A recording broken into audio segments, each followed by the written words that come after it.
Google is more American, right? But Cambridge is everywhere because of their educational experience and tradition. If one goes to Cambridge, you go up a little further north, not just from London, a few hours, and you find a place near Nottingham. There's a great park, national park there, and you find what's Derbyshire County, a case called Grange, and that's where Richard was a while back. I think he left that, it was about 5 years ago. Then he's gone around the world telling everyone about his experiences, and he's done a great job. Hadn't done a bad job. Here you can see the center where all of this started, and today, after so much time, the Greystone Project and the School of Grays is still a synonym of education, innovation, and it still maintains a high model of education, which has given birth to one of the sentences that really is behind the presentation of Richard today, which is the need to put into context the experiences and learning and have fun. Living, learning, and laughing, which is the sentence, the phrase of our speaker today that we want Richard to please come up now and share this with us. Morning. Hello, everybody. This is very cool, isn't it? Esto mola mucho. Esa es mi escuela. ¿Me podéis ver? Estaría ahí de pie como me pongo ahora. Es fantástico. Es maravilloso estar aquí con vosotros, con todos vosotros, esta mañana. Es un privilegio. Así que muchas gracias por venir. Y gracias a todos vosotros por comprar mi libro. Os lo digo con antelación. Gracias. Es interesante, Antonio ha hablado sobre su mantra.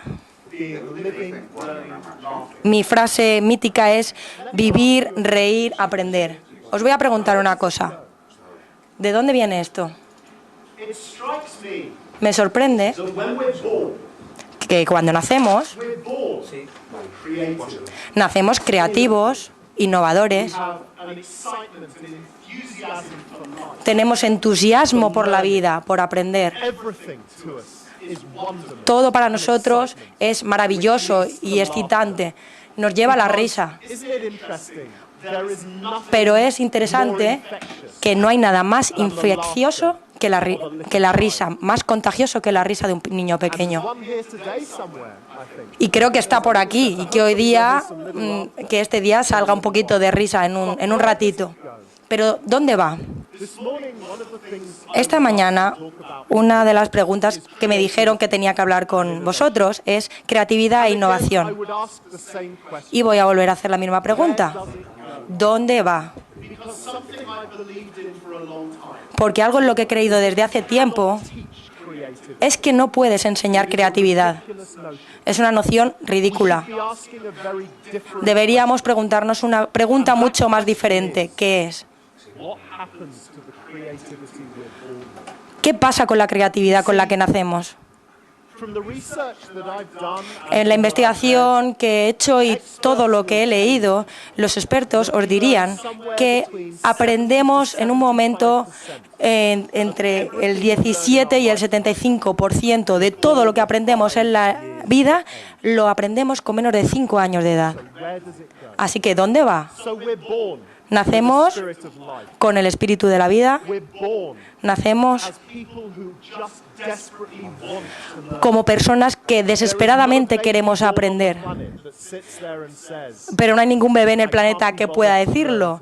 Quiero aprender mucho hoy, mamá. Desde que salimos del útero estamos aprendiendo. Y la vida está completa con la risa y con la alegría. Si juntamos todo esto, esto es la esencia de lo que significa la creatividad para los seres humanos. Y lo que quiero hacer en este breve tiempo que tengo con vosotros esta mañana es explorar por qué creo que esto es más importante ahora que nunca lo ha sido antes. Y por qué, para mí, la idea de creatividad en particular y de innovación está interconectada con la empresa y el emprendimiento. ¿Y por qué ahora? Es tiempo de dejar de hablar, de transformar el sistema educativo y empezar a actuar. Porque una de las cosas que más me ha frustrado constantemente es que siempre estamos hablando de estas cosas durante años y tenemos un montón de iniciativas nuevas, muchísimas nuevas ideas que vienen y van. Los educadores de todo el mundo han jugado con la idea de nuevas ideas y probado nuevas ideas. Pero tenemos que preguntarnos, ¿qué ha cambiado realmente? Todavía tenemos las clases como las teníamos tradicionalmente.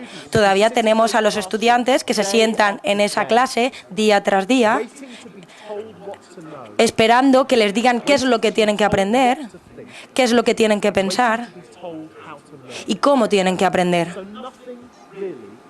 Así que no ha cambiado nada realmente. Y como manera de introducir esta ponencia, lo que quiero decir es que lo imperativo es ahora actuar. Quiero hacer una referencia rápidamente a dos organizaciones que recientemente han tenido un impacto grande sobre mí. Una ha sido Google. Hace un par de meses hablé en una conferencia para Google en Madrid.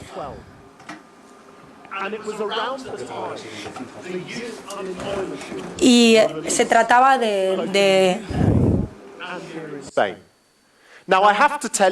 Tengo que deciros que no sabía las cifras de negocio hasta que llegué allí ese día. Y la verdad, me deprimían bastante las cifras de empleo en el Reino Unido, porque la cifra de desempleo en el Reino Unido es 47.7%, y pensé que eso es criminal. Y luego llegué a España y entonces vi que la cifra es 51.52% y todavía está creciendo. Así que esto creo que tiene mucho que ver con lo que estamos tratando hoy. ¿Cómo podemos cambiar la educación para que nos aseguremos de que esto no vuelva a pasar?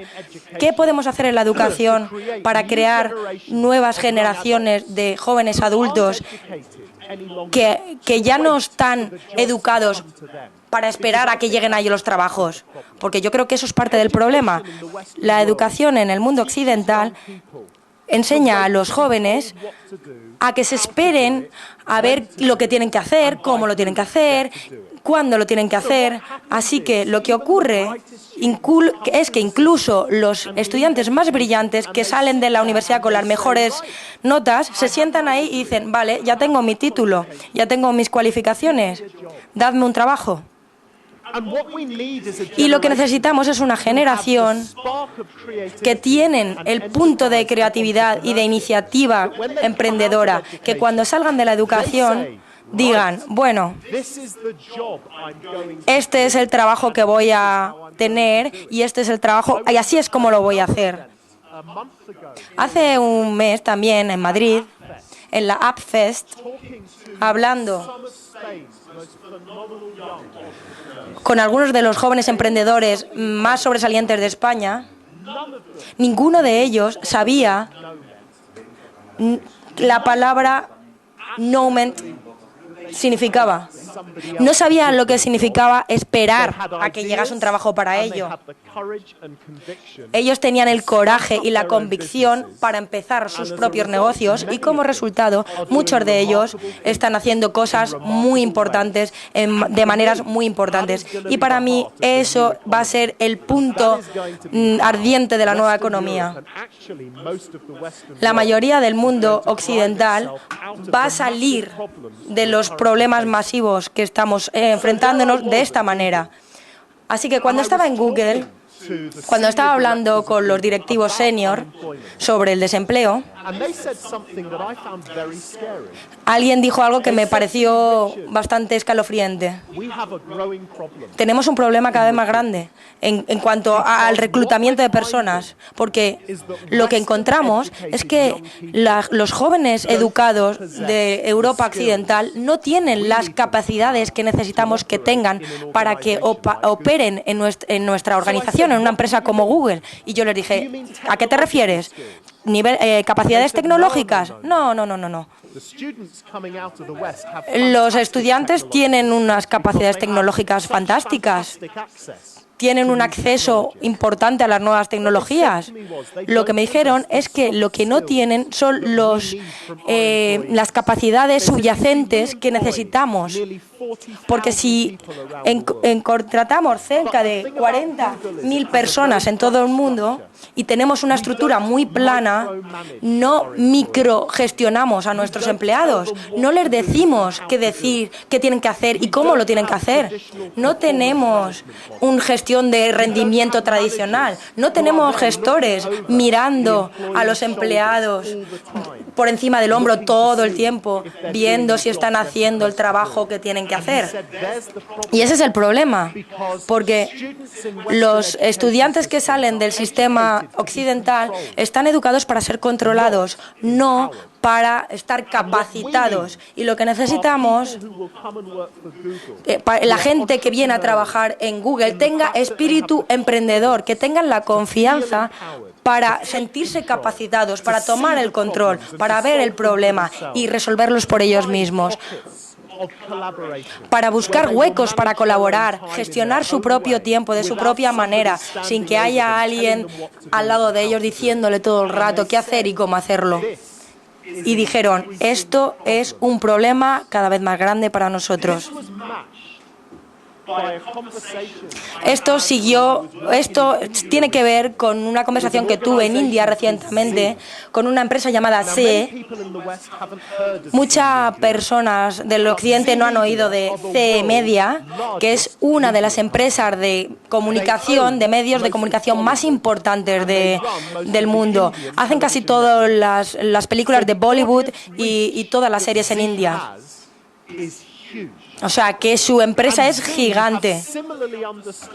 Y han aprendido también, han comprendido que el sistema de educación indio no es productivo ya, porque ya no consiguen que la gente salga de allí preparada como ellos necesitan. Y como resultado, han abierto sus propias escuelas. Tienen actualmente 165 escuelas en India. Y en los próximos 5 a 6 años están mirando un plan de expansión agresivo y piensan abrir entre 500 y 600 escuelas nuevas. Y os quiero leer, si puedo, el primer párrafo de su declaración de visión, porque esto supone un reto y un desafío a todos nosotros. Para India, dice, para que pueda conseguir su objetivo de crecimiento de PIB de doble dígito. Bueno, voy a repetirlo.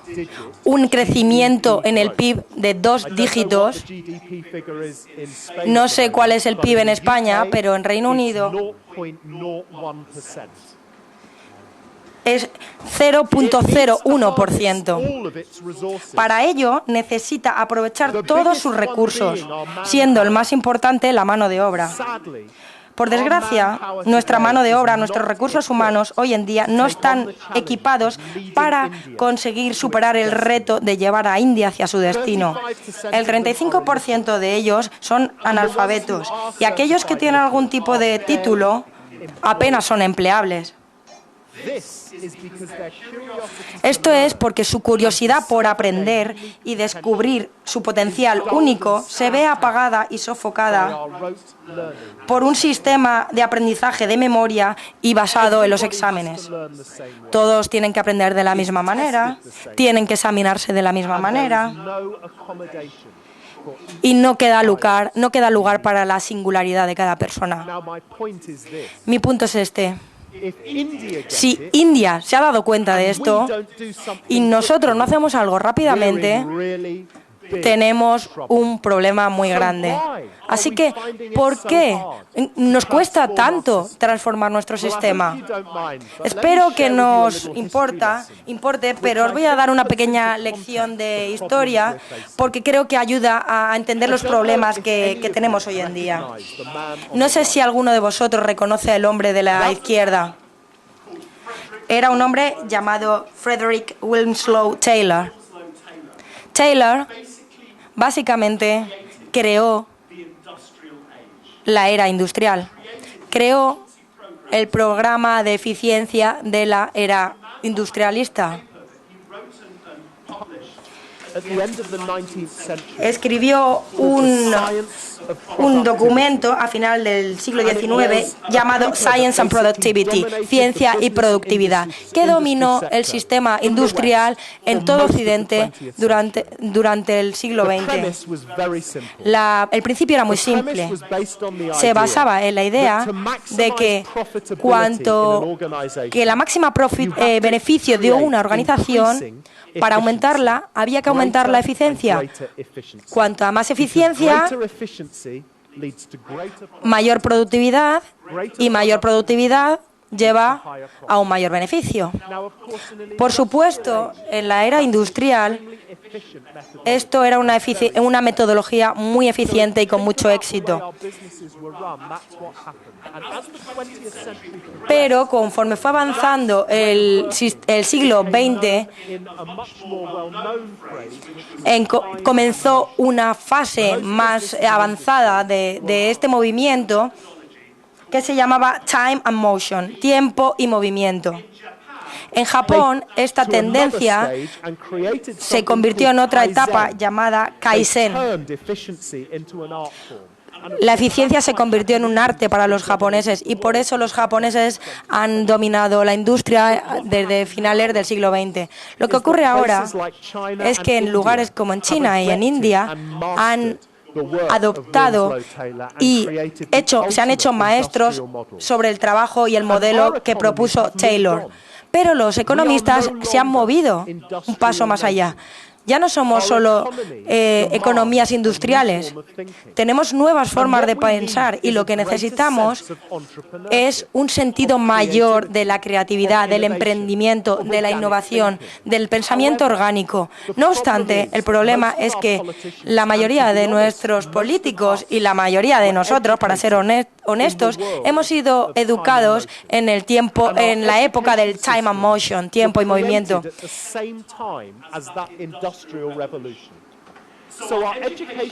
Nuestros sistemas educativos se diseñaron para prepararnos en un modelo de trabajo en el que teníamos que estar enfocados a la eficiencia y la productividad.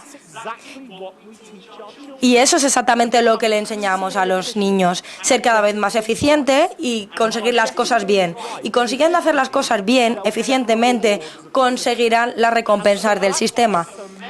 Y por eso mucha de la gente joven que ha dejado la educación ahora son maestros en este tema, pero se encuentran en un mundo en el que esto ya no funciona, porque el mundo en el que vivimos hoy, en España, en Reino Unido, en América, en Australia, en Canadá, más allá del mundo occidental, este modelo ya no tiene nada que ver.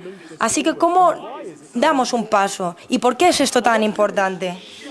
Quiero compartir esta lista de países con vosotros porque una de las cosas que los políticos están obsesionados en los últimos años es el informe de la OCDE y las listas de posiciones. Nos dicen todo el rato lo malos que somos, por dónde estamos en el ranking internacional, y quiero enseñaros una tabla diferente. el índice GEDI, el índice global de la iniciativa empresarial y el desarrollo. Se publica todos los años y en un minuto os enseñaré los resultados del informe número 22. El índice mide el porcentaje de la economía que tiene un buen nivel de desarrollo y de iniciativa empresarial. Estos son algunos de los países que participan. Hay 79 países que participan. Yo solo he cogido unos pocos y los he mezclado. Lo que me gustaría que hicieseis durante 10 segundos es volveros a la persona de al lado e intentar ponerlos en orden desde el más emprendedor hasta el menos emprendedor, según el 22 informe del GEDI. Aquí van los 10 segundos. No, este no pasa nada. Este puede... Le quitamos el tiempo al revés, lo que quieran. No, no.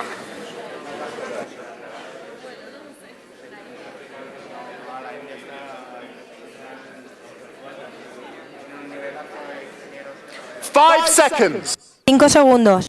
Hurry, hurry, hurry, hurry, hurry. Daros prisa. And stop. El tiempo. Not bad. No está mal. Quite well behaved. Muy bien hecho. You can have playtime. ¿Podéis tener tiempo de recreo? ¿Os dejo? I won't ask you to call it out, but I'm going to show you. Bueno, os voy a enseñar los resultados. Me pregunto cuántos de vosotros vais a estar sorprendidos. Lo que he hecho Put them in the correct order. es que los he puesto en el orden correcto, desde el más hasta el menos emprendedor. I've also done Pero lo que he hecho es, en paréntesis rojos, he puesto el número en la lista de los 79. Okay, here we go. Así que, bueno, voy a enseñaroslo.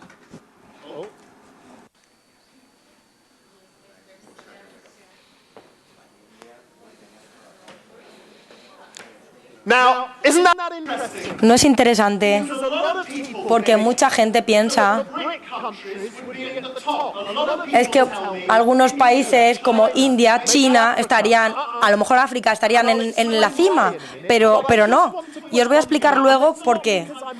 Y no tiene nada que ver con que sea británico y estoy intentando reírme de los españoles porque nos habéis ganado en el fútbol. No es eso. look where Spain comes. Pero mirar dónde está España. That would worry me Eso es preocupante. because Spanish economy Porque la economía española debe depender de la innovación y del emprendimiento. Y está en el medio, está en ningún sitio. I think is very Y uno de los problemas muy importantes para España, que creo que es parecido al del Reino Unido, es que no sabemos dónde estamos. we have a confused education. Y tenemos un sistema de educación confundido, que está preparando a nuestros hijos para una cosa o para otra, pero no para lo que necesitamos. Os voy a explicar esto un poco mejor. Es un gráfico de el emprendimiento contra el desarrollo económico. country's economy. And this is why that league table will make sense. Y esto explica la lista que hemos visto anteriormente. El modelo funciona como, os voy a explicar. Cuando una economía emerge en una nación, como por ejemplo en África o en países del tercer mundo, esta economía en la primera fase depende de los factores contextuales como el clima, la geografía, y esto es como empieza el crecimiento económico. Si piensas en esto, esta curva no sirve solo para las economías, también servirá para la escuela, incluso para el crecimiento humano. Es una curva fascinante porque también funciona para la gente. Empezamos dentro de nuestro contexto, conforme la economía madura, tenemos que basarnos en modelos basados en la eficiencia, porque aprendemos a aprovechar los recursos naturales y cómo explotarlos para crear industria. Así que, si pensamos en la tabla anterior, Angola y Uganda están al final, porque están en la primera fase, que se basa solo en el contexto. Países como China e India están ahora mismo en el punto central de la parte del modelo de la eficiencia. Pero hay países como Australia y Suecia que ya se han dado cuenta que tienen que pasar al siguiente nivel. Y para ser brillantes tienen que basarse en la innovación. Creo que los países como España o Reino Unido están en el medio y cómo nos portemos durante los próximos 5 años serán muy importantes para ver si nos quedamos atrancados en el medio de la curva o conseguimos llegar al punto álgido de la misma. Y esto es la esencia del argumento que quiero presentaros esta mañana. La discusión de las nuevas tecnologías no puede verse como lo central. Tiene que ser una adición a ver cómo vamos a trabajar el sistema educativo, cómo lo vamos a cambiar, cómo vamos a movernos, cómo vamos a cambiar el paradigma, cómo vamos a poner la creatividad y la innovación en el punto central de nuestro sistema educativo. Y más importante que eso, cómo vamos a utilizar las nuevas tecnologías para ayudar a impulsar esa transformación. El error con las nuevas tecnologías en muchas instituciones educativas es que las personas que creen que si ponemos unos cuantos ordenadores en clases ya vamos a transformar el sistema, y eso es ridículo. ¿Cómo utilizamos las tecnologías para conseguir una nueva etapa de emprendimiento? Es lo importante. Y ahora quiero finalizar con una última diapositiva, porque las personas muchas veces me preguntan, pues entonces, ¿cómo es? Bueno, yo he hecho una investigación para un libro que escribí, no el libro que vais a comprar hoy, sino el libro que vais a comprar el año que viene, y he estado trabajando para averiguar los comportamientos y las características de las personas que transforman el mundo. Esta es una de ellas. Y todos tienen una lista de características en común, unos rasgos. Tienen un enfoque importante, tienen preparación, convicción, perseverancia, creatividad, curiosidad, flexibilidad, toman riesgos, independencias y tienen el sentido de un propósito más grande. ¿Y dónde están todas estas cosas en el currículum de nuestros actuales sistemas educativos? ¿Cuánto desarrollamos esto en nuestros hijos? Porque esas son las características que nos ayudarán a transformar nuestro mundo para que sea un lugar mejor. Pero bueno, el punto más importante de la lista es el último, que lo veis en rojo. Es el sentido de un propósito mayor. Para mí, antes de que empecemos cualquier trayectoria de transformación en nuestro sistema educativo, necesitamos debatir profundamente sobre cuál es nuestro sentido de un propósito más amplio, cuál es el sentido que piensan los profesores, que es el sentido más amplio, el propósito más amplio, y cómo ayudamos a nuestros hijos que ellos encuentren ese propósito, ese bien mayor. Gracias, muchas gracias. Que disfrutéis del resto de la conferencia. Carmel oficial de Blumenbrück, creo que es Blumenbrück oficial.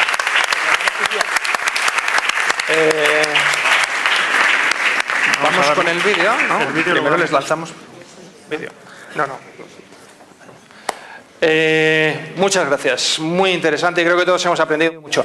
Learned so much, and as I said, I know it's really interesting to get up here and write on the wall. So come on up. You've gotten lots of good ideas. My brother and I don't want to take too much time because this is your chance. If you have any questions, go ahead and feel free. If there's something you'd like to know, and you can take the opportunity to get Richard Gerver to answer you. We'll be glad to pass microphones around so you can pose your questions if there is anyone. Otherwise, let's see. We'll show a video now. Can you turn on the audio for us?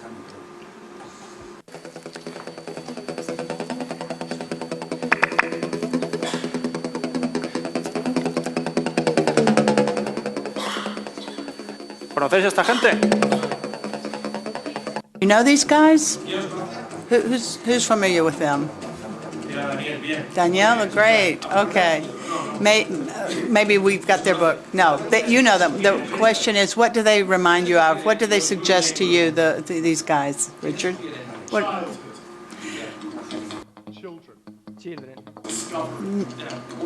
¿Por qué?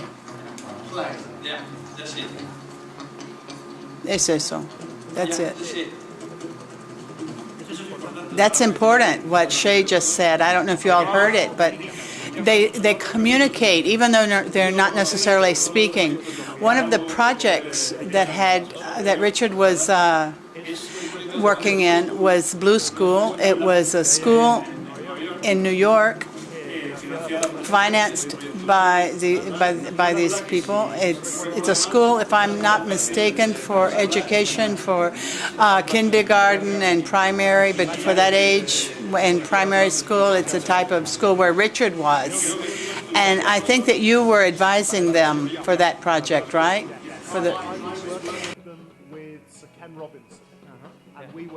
Y estábamos ayudándoles.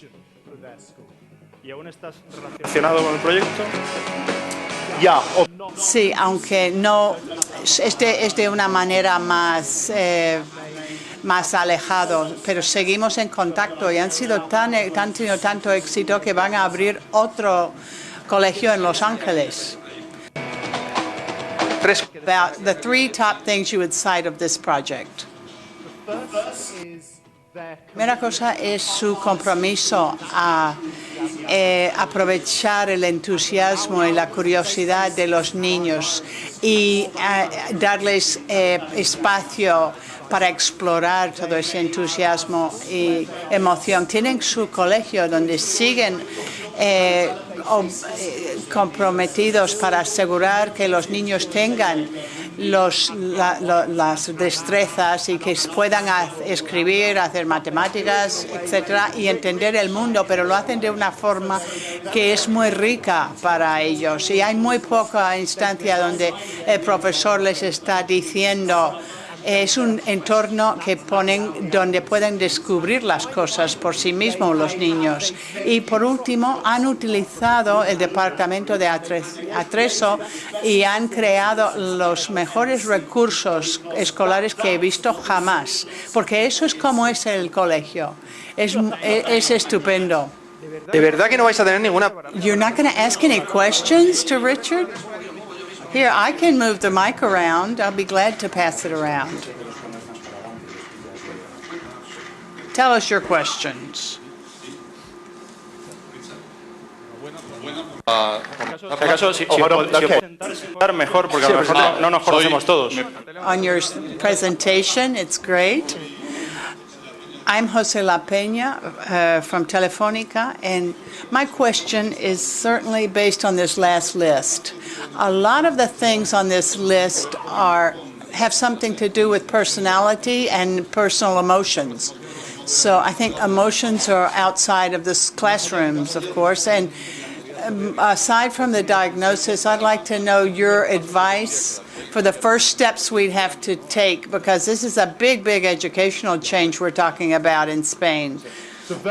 What's your advice?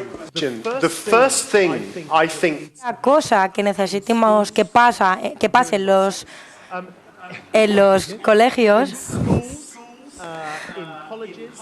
en las universidades, a nivel político, la primera cosa es que necesitamos preguntarnos qué tipo de personas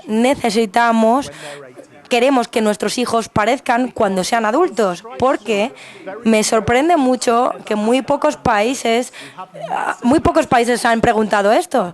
Tienen sistemas de educación en masa, pero nunca han empezado con conversaciones. El problema es que estamos tan obsesionados con introducir sistemas nuevos todo el tiempo que nunca tenemos un diálogo, una conversación previa adecuada. Así que primero yo diría, en todos los niveles de educación empresarial necesitaríamos conversar y preguntarnos cómo queremos que sean nuestros niños cuando dejen la escuela. Y luego, la segunda cosa es cómo desarrollamos esas características que hemos pensado, cómo las implantamos en el sistema.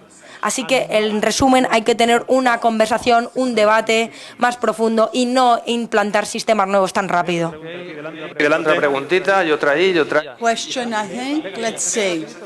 If you can ask your questions quickly. First me? Okay. I'm a mother and a teacher and a trainer, Y estaría interesada en saber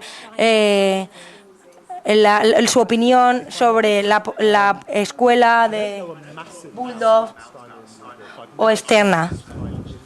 Nunca he pasado mucho tiempo en ella. Creo que hay muchos temas políticos que están enlazados con estas dos escuelas, que tienen que ver con la historia. Y bueno, lo que creo que pasa con el modelo Standoff es que es un modelo comprometido con el individuo. Y para ello, bueno, me parece que está bien, pero creo que no sé suficiente de este sistema para poder dar mi opinión. Siento mi falta de sabiduría, pero lo que yo creo es que lo que quiero ver es menos silos, menos grupos de cuerpos independientes haciendo cosas independientes para nuestros hijos y ser más protectores. Una de las cosas que sé es que el futuro de la educación depende de la colaboración, depende de un tipo de mentalidad diferente. Una de las cosas que dice la OCDE es que el sistema de educación competitivo no funciona. Lo que tienen que hacer ahora los países es utilizar enfoques colaborativos, con procesos mutuos. Los países más dinámicos son los que toman este modelo, y así países como España y el Reino Unido se encuentran atascados y países como Finlandia o otros países están más desarrollados porque tienen un sistema más colaborativo, y creo que eso es mi respuesta a tu pregunta. Gracias. ¿Había por aquí alguien más? Detrás. No. Questions? Let's see over there. I'll pass the mic on, and then you can pass it to the next person. All right, here you go. Hi. Can you hear me? I'm Fernando, and I'd just like to cite two possible problems about what you mentioned. One is taking the uniqueness of a child. Where do the resources go in this presentation? Because we haven't talked about mentors. We have talked about mentors and students, but we need resources. And the other, there's a job for parents, but parents have been raised in another environment that doesn't always enable us. And I suppose that creativity is something that only a few people can experience, because if everyone was creative, who would be paying for all this? That's a very interesting and challenging question. Let me work. Muy interesante y supone un desafío. Bueno, voy a empezar con la creatividad. La primera cosa que creo que es un error es que algunas personas de la sociedad ven la creatividad como una comodidad y ven como algo que solo tienen unas cuantas personas. Yo quiero decir que la creatividad es una forma básica de la inteligencia humana, y todos somos creativos porque eso es lo que nos define como seres humanos y nos sitúa por encima de otras especies. Es la habilidad de hacer preguntas, de desafiar, de explorar, de investigar. Y todos los niños nacen con estas características. Y, por supuesto, la creatividad tiene muchas formas. Podría argumentar que las economías y los economistas más grandes, los científicos más grandes, seguramente serán las personas más creativas del planeta. Por ejemplo, la medicina, que es una de las industrias más grandes y más importantes, se basa en la creatividad, porque si no tenemos científicos que se permiten romper las normas, lo establecido, no tendríamos nuevos medicamentos. Así que la creatividad creo que es la esencia de cualquier economía y impulsa el desarrollo humano. En cuanto a los padres, sí. Estoy de acuerdo con usted, pero tiene que ver con lo que le he respondido a la otra chica. Tiene que ver con la colaboración. En una educación del siglo XXI necesitamos cambiar nuestra mentalidad. Necesitamos Necesitamos cambiar, porque nosotros llevamos a los niños cuando tienen 3 años y los sacamos cuando tienen 18 y creemos que están educados. Y esto no tiene que ver solo con los padres, sino con los líderes empresariales, con los líderes de la educación, con los profesores, con las comunidades. Todos tienen que involucrarse más directamente en el proceso de educación de nuestros niños. Y creo que esto vuelve a llevarnos a la pregunta primera, que es la de los recursos. Entiendo que en tiempos como estos, que faltan fondos, que hay crisis, pero bueno, lo único que os puedo decir es que en mi escuela, en Grange, éramos una escuela estatal, pública, financiada por los gobiernos local, y estábamos en un área que estaba sufriendo mucho estaba sufriendo una crisis muy importante, pero transformar la escuela no nos costó nada, porque los recursos humanos ya estaban presentes en nuestra comunidad. Le pedimos unas cuantas cosas y la gente se involucró con el programa. Así que los recursos solo cuestan dinero si son físicos. Pero a veces necesitamos primero un desarrollo emotivo, que lo que cuesta no es dinero, sino tiempo. El tiempo es el reto más grande. ¿Cómo encontramos el tiempo para que la gente de la comunidad pueda trabajar para transformar el sistema? Daría otro aplauso para Richard. Muchas gracias.